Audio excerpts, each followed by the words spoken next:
This is part of the pharmacodynamics module, and it will address the question, what are the common mechanisms of drug action? At the end of this presentation, you should be able to explain the term pharmacodynamics, identify common molecular targets for drug action, explain the difference between common targets such as receptors, ion channels, enzymes and transporters, common drugs acting at these targets, and describe some other mechanisms of drug action. Pharmacodynamics can be defined as the study of the biochemical and physiological effects of drugs on the body, the molecular mechanisms of drug action, and the relationship between drug concentration and drug effect. Pharmacodynamics is pivotal to our understanding of how drugs exert both their beneficial and adverse effects on the body. Pharmacodynamics is often summarized as the study of what a drug does to the body, to distinguish it from pharmacokinetics, what the body does to the drug. Both of these major components of clinical pharmacology are important for clinicians in describing how the dosage regimen that they prescribe will ultimately be related to the effects that they might see in their patients. Pharmacodynamics, sometimes abbreviated to PD, embraces the study of how drugs act with cells and tissues at the molecular level and the signaling pathways that are involved. The measurable physiological changes that this interaction creates. The relationship between drug concentration and drug effects, sometimes called the dose-response curve, including the contrast between drugs that stimulate body systems, agonists, and those that inhibit intrinsic pathways, antagonists. Finally, the reasons why drug responses sometimes diminish over time, which is otherwise known as desensitization.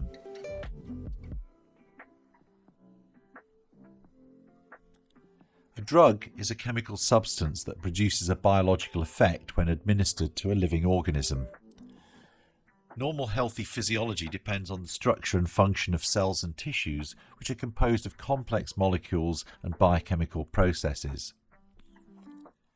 The pathology underlying most diseases involves disordered activity of one or more of these cells.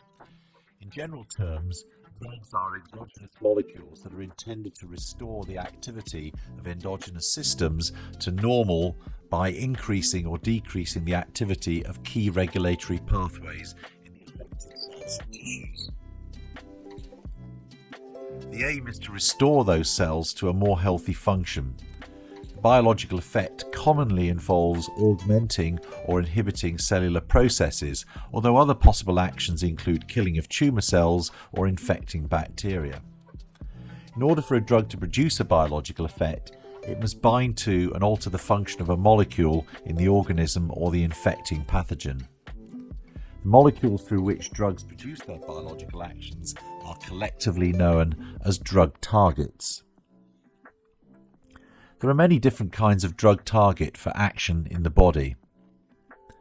The targets may be components of cells or molecules that are found outside cells but participate in the regulation of physiological processes. Most drug targets can be placed under one of four headings. Receptors are usually glycoproteins in cell membranes, and many varieties exist. Binding of an endogenous ligand or drug leads to a conformational change in the molecule that is then linked to intracellular biochemical events, usually through activation of an intracellular enzyme. The process of changing the extracellular signal is known as signal transduction. Ion channels are pore-forming membrane proteins which allow the passage of ions in and out of a cell through the plasma membrane under careful control. Many different types of ion channel have been identified in the membranes of biological cells.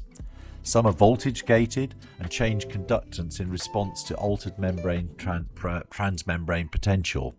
However, others are ligand-gated and respond to the influence of endogenous mediators and drugs. Channels exist to allow the passage of common ions such as sodium, potassium, chloride, calcium, and protons. Enzymes are proteins that catalyze biochemical reactions inside or outside cells. The molecules transformed by an enzyme are called substrates. Some enzymes act independently, but others require the assistance of coenzymes in order to function. Common types of enzymes in the body include kinases, proteases, oxidases, and reductases, but many others exist. Transporters are specialized proteins spanning cell membranes that assist in the movement of ions, peptides, small molecules, lipids, and macromolecules.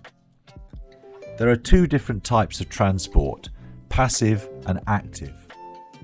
Passive transport requires no energy input as transport follows a concentration gradient, while active transport requires energy supplied by ATP hydrolysis.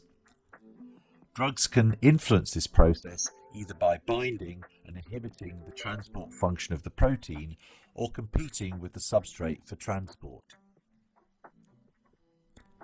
For the treatment of blood pressure, a very common clinical indication in medical practice, prescribers have drugs available that work on each of these kinds of target.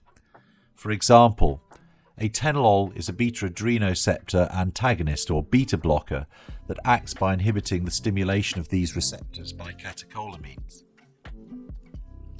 Amlodipine is a calcium channel blocker that inhibits the entry of calcium ions into contractile cells in the blood vessel wall.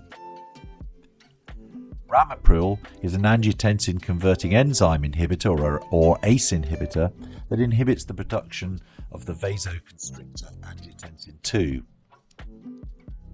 Bendroflumethiazide is a thiazide diuretic that inhibits the transport of sodium ions back into the body in the renal tubule.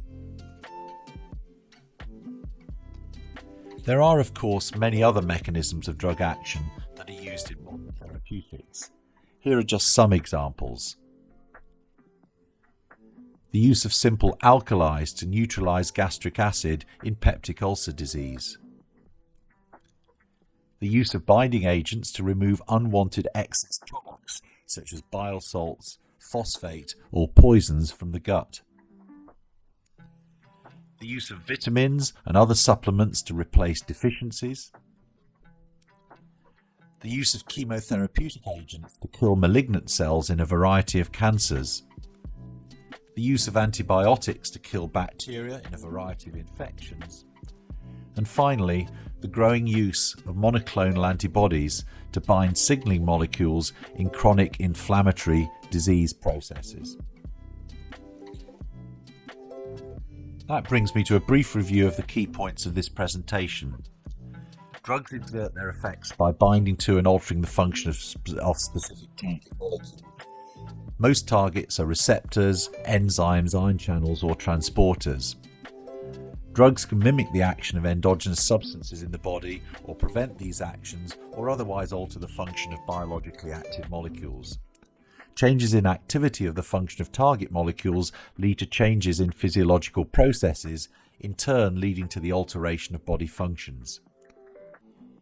Therapeutically, drugs restore, fully or partially, normal physiological function in systems disordered by pathological processes. You can find further reading and resources to support your learning at the locations above. I hope you found this presentation helpful and look forward to you joining me again for more clinical pharmacology at this site shortly.